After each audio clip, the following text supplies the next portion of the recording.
Hi guys, I hope you enjoyed the last video and I hope that the amount of points on my bench made you guys feel a bit better.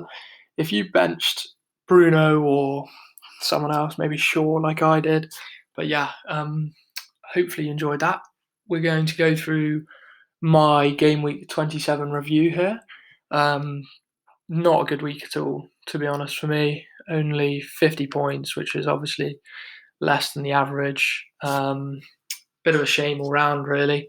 Martinez did well. My defence was an absolute shocker. Stones and Cancelo. I mean, I expected them to hopefully play both of the games, and I didn't expect them to, you know, only get 1 point each in a double game week for City. So that's unfortunate.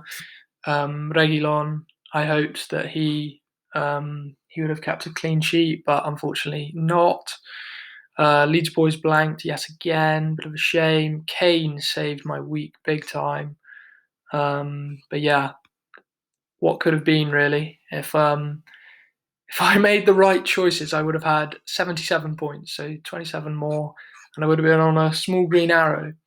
Unfortunately, that's not the case. So going into what actually happened, 50 points obviously took a big fall, so 80k to 135k, which is pretty disappointing. But oh well, I can only blame myself. I tried to play the fixtures instead of form, and yeah, didn't go well. The pep roulette also screwed me over a little bit, but we go again next week. Looking at my team for next week, I will not be making the same mistake with benching Konsa and Shaw, that's for sure. So we've got Martinez and Konsa. Hopefully, clean sheet versus Newcastle. Newcastle haven't really looked the same. I think Almiron's still injured, Wilson's still injured, and Samaxima is still injured. So hopefully, that shouldn't be too hard for them to keep a clean sheet. Um, the City boys, let's hope that given that they didn't play against Saints yesterday, that they all get a start versus Fulham. Fulham have looked a lot better defensively, but I'm still not sure if they'll be able to get a result against Manchester City, even though it is at Craven Cottage. So yeah, I'm fully hoping that Stones and Cancelo get a clean sheet, and maybe Sterling starts instead of Foden this time on the left, and potentially gets an attacking return. But I'm not sure about Sterling. I'm definitely not. I definitely not considering him for the captaincy this week. He's in my bad books after the last two doubles and only getting what's he got 4 points across the last four games, which is not ideal. Um, the same mistake I made with Shaw and Fernandez, I will not be making. I currently have my captaincy on Fernandez, but we'll talk about that at the end of the video. Luke Shaw obviously came in with a massive 14 pointer. He was my third player on the bench. I was not expecting that at all. I was fully expecting United to concede, and I mean, Luke Shaw scoring. I mean, who can predict that? Um, Going down, Son and Kane both played well again. I have Reguilon, so I see some people getting Bale, and we'll talk about that when we talk about potential transfers in for you guys. But I think that I'll bench Reguilon and Son and Kane. Potentially Kane with the armband, but again, as I said, we'll go into that later. He's got a good record versus Arsenal, but just having these two, hopefully they can get a return. And then Watkins, Watkins, mm, Grealish is confirmed to be out for tomorrow, so obviously that's not the same as if he were playing, but Newcastle, as we said, they've got a lot of attacking injuries. But the thing is that defensively as well, I think Fabian Schär's still out. Last game they played Paul Dummett at left back, so I'm not sure if Jamal Lewis has actually been dropped. But if Watkins were to play, he could definitely get some joy down that left hand side of Newcastle, because I don't think Paul Dummett is necessarily the fastest bloke. No disrespect to him. And then Newcastle obviously playing with they were playing three centre backs a couple of weeks ago, but now they've changed to a four at the back system. So hopefully that will give Watkins, a bit more of a chance up against the two instead of the three. Um, Bit of a benching headache. Less so now that with Forster that I was confused that McCarthy played the Manchester City game. Sky Sports pundits were saying that, or potentially it's because he's better with his feet or something along those lines. But we saw how that went, and Foden nearly scored or won a penalty off McCarthy. Letting the ball through. But I don't know if Forster will be back. But as I said in my previous video, I'm not making the same mistake. I've benched Martinez too many times, and he will be playing versus Newcastle. That is for sure. But hopefully Forster comes back in, so at least for the future, I can bench Martinez. I think he's got a tough run coming up after the blank game week. He's got Manchester City and Liverpool, I think, in back-to-back weeks, and then potentially Manchester United after that game. After that as well, Bamford probably going to be benched this week unless something happens in the Europa League later today. Someone goes down injured or something. But he just hasn't been at it. He's got 1 goal in his last 5, which, it's just not the Bamford that we've become accustomed to in the league. He's just going through a bit of a dry patch, and Chelsea's defence has been brilliant. The thing with the Rafinha over Bamford is that Chelsea played 3 centre halves, so probably not the best game for Bamford to play in my opinion. And the way that Chelsea play with the wing backs getting quite far forward, Alonso or Chilwell on that left hand side, I just feel that Rafinha might be offered a bit more space. Cutting in off the Leeds right hand side.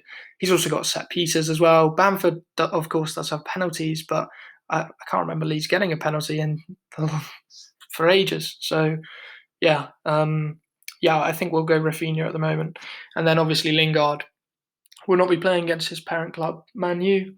So we'll see what happens tonight in the Europa League. I'm not sure Shaw will play. Bruno will probably play. It's a tough game versus Milan, and then Spurs have Dinamo Zagreb. So I don't know who will be playing, but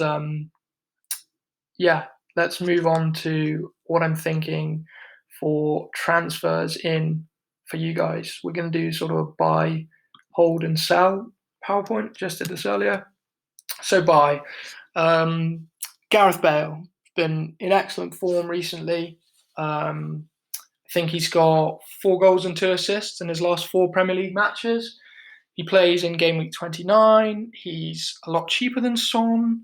He is only worth 9.4 million. So, compared to what he's actually been achieving, that's actually a very good price. He's probably the most informed player on this list. Yes. And so, providing he doesn't start in the Europa League tonight, which I don't think he will, because it is only Zagreb, no offense to Zagreb. But I do think Bale will be on the bench this evening. But obviously, we'll just have to wait and see. He'd be a target for anyone, I think, because he plays in game week 29. They also have a rearrange match versus Saints coming up at some point. Hopefully, that'll be in the early 30s. So Bale, very good option in my opinion. Obviously, I've already got 3 Spurs, but you guys, I don't know what your teams are like. Mason Mount, now he's been on good form. He's got 2 goals in his last 4. He's taking all the corners at the moment when Ziyech isn't playing, which isn't very often. So definitely an asset from Chelsea. I wouldn't necessarily bring in a Chelsea defender this week. I see a lot of people are maybe, but I don't know. You just can't. You just can't write off Leeds from scoring. But the other thing about Mount is that he played 7 in the last 8, but he was rested last game against Everton. So I feel that he could go on another run of starting 7 or 8 games in a row. The final thing on Mount is that when Jorginho is rested, which I think they've got Kovacic, Jorginho, and Kante, and they're doing sort of rotation basis just to keep everyone fresh in those 2 holding midfield spots. When Jorginho isn't on the pitch, Mount takes penalties. So that's another option, for points. He's 7 million. He's got a couple of of good games in a row. And obviously, as a midfielder, he gets an extra point with the Chelsea clean sheet, which is happening quite often at the moment. Moving on, let's go on to Cresswell and Dawson in the bottom left. West Ham have been brilliant recently. Yeah, these two especially. Cresswell, I think, is averaging over 6 points a game as a £5.8 million defender. I mean, that is just an absolute steal in my opinion. And the same for Dawson. He's not averaging as many points, obviously, because he's not quite the attacking threat that Cresswell is. But he scored last week, and I think he's averaging over 4 points per game, which for a 4.5 million defender is, again, an absolute bargain. So either of them, they've got Manchester United this week, which isn't the best fixture. But I think that from an attacking point of view, Cresswell on set pieces, I'm not sure who Man U will play. Obviously, it depends who plays today. But I assume it will be Shaw, Maguire, Bailly or Lindelof, and then Aaron Wan-Bissaka, and then Dean Henderson in goal. So it's not the biggest of back fours. I definitely think that Cresswell, some of his corners or set pieces in general will threaten Manchester United. It's not a commanding defence at all. So yeah, Souček, Dawson, they love throwing their heads at everything that Cresswell has to cross in. So potentially those two, they've got good games coming up. So yeah, it's sort of up and down actually, their fixtures. And of course they have the game in 29, which not every team does. The final one on here, sort of a differential, more of an enabler, is Che Adams. He's got 2 goals in his last 2 games. He's got good fixtures coming up. He's playing Brighton, Burnley, West Brom, and Palace. So pretty decent fixtures. He'll be leading the line, we assume, as Danny Ings is out for 2 to 3 weeks. And also, he's got another match to be rearranged potentially against Tottenham. Obviously, not the best fixture in the world, but potentially a differential. Saints haven't looked brilliant, but they just scored 2 goals against Manchester City, the best defence in the league. So I don't know. Maybe now's the time. I know a lot of people had Che Adams at the start of the year, but maybe now's the time to bring him back.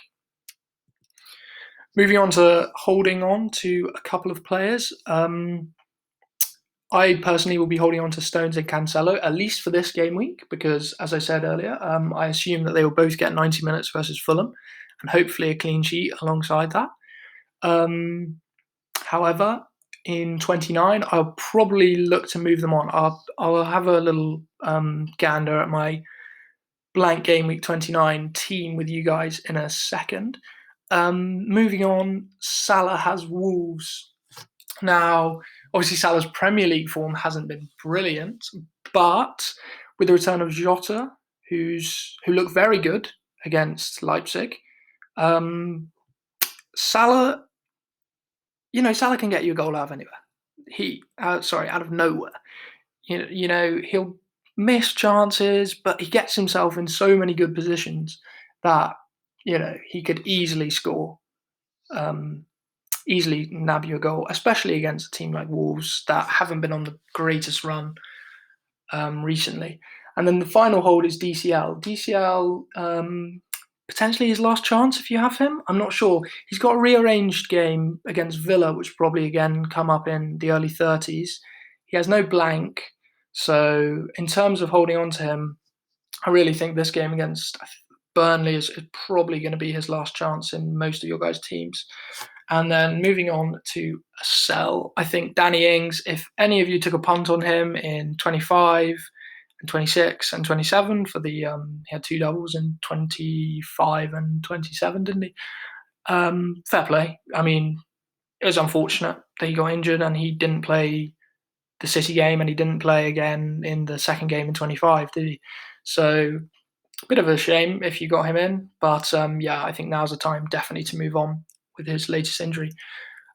Just thought a word to the wise for you guys. If any of you are looking at bringing in Jesse Lingard, just remember that he is not allowed to play against his parent club this weekend. Obviously, if you've got, like I do, other players to play, if you've just been on a bench boost, you'll have quite a strong bench, good depth. So you'll be able to hold him as a third sub this weekend because he has got good fixtures coming up. He's playing in the blank, and he has been on very good form. He's off penalties now, though, as Declan Rice said in his interview. But yeah, he's a good player. He's turned around his career, hopefully. This season of his career by playing well at West Ham. Moving on to captaincy. So, as I said, mine is currently on Bruno. I think he'll be over 100% EO. So, obviously, if you want to make any points off him, it would be the captaincy. You'd have to give him the captaincy. But, there are a lot of options this week, as I've got on the screen. There's Kane against Arsenal. He has a fantastic record against Arsenal, and he's been in good form. KDB was brilliant in the game against Southampton. Sort of getting back to his pre-injury level. Salah, as we've said, maybe a differential this weekend. I doubt too many people captain him. Maybe people who don't have KDB, don't have Bruno, and necessarily don't want to captain Kane away at Arsenal just because it's a derby, etc. They might just want to go for Salah. That's fair enough. I mean, he's a decent option. Mason Mount, I think, is a differential that I would be looking at if I were trying to gain a lot of rank. Leeds is not a great team defensively. And as I said, I think he will play 90 minutes, and I think Jorginho will be rested. So I think he'll be on penalties, set pieces, and obviously, just the Leeds defence in general. They like to bomb forward, and I feel like there could be good space for him to, play some balls in behind to maybe Werner if he plays, or I don't know if Pulisic will get a game at the moment, but yeah, there's definitely potential there. And then the final one is Vardy. Obviously, not quite the same without Maddison and Barnes.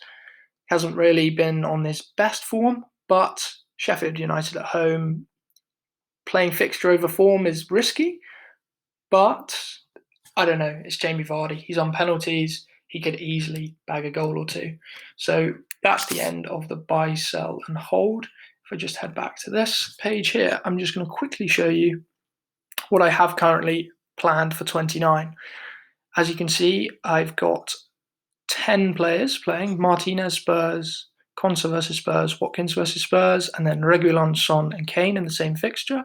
And then I have Aubameyang and Lingard playing against each other. And then I have Rafinha and Bamford versus Fulham. The question will be whether to go and take out Cancelo. As you can see, I'm holding these guys on the bench. The question will be whether I take out Cancelo for potentially a Kieran Tierney or a Cresswell or a Dawson, but probably a Cresswell or a Tierney, just because the value in the team at the moment, it makes sense. I'm allowed, I've got 6 million in Cancelo. So yeah, I don't know whether it would be worth the -4 in the long run, but Cancelo's definitely on the chopping block. Sterling would be the one going out for Aubameyang. Pretty certain on that move, unless Aubameyang gets injured or maybe plays. We'll know before next weekend because they play in the Europa League today, and then they play a week today on the 18th. So we'll know what Arteta's thoughts are. So potentially Aubameyang might not be the one to bring in, but we can also have a look at Kieran Tierney as well, see what's going on. Potentially it could just be that we move the Cresswell from Cancelo and keep Sterling. But yeah, that would all be 2 transfers for a -4 or just 1 free transfer because I used my transfer this week. So let me know, guys, if you enjoy the video, and let me know if you have any benching headaches or anything. Tweet me. Feel free to tweet me, and I'll answer all of your questions. Thanks for watching.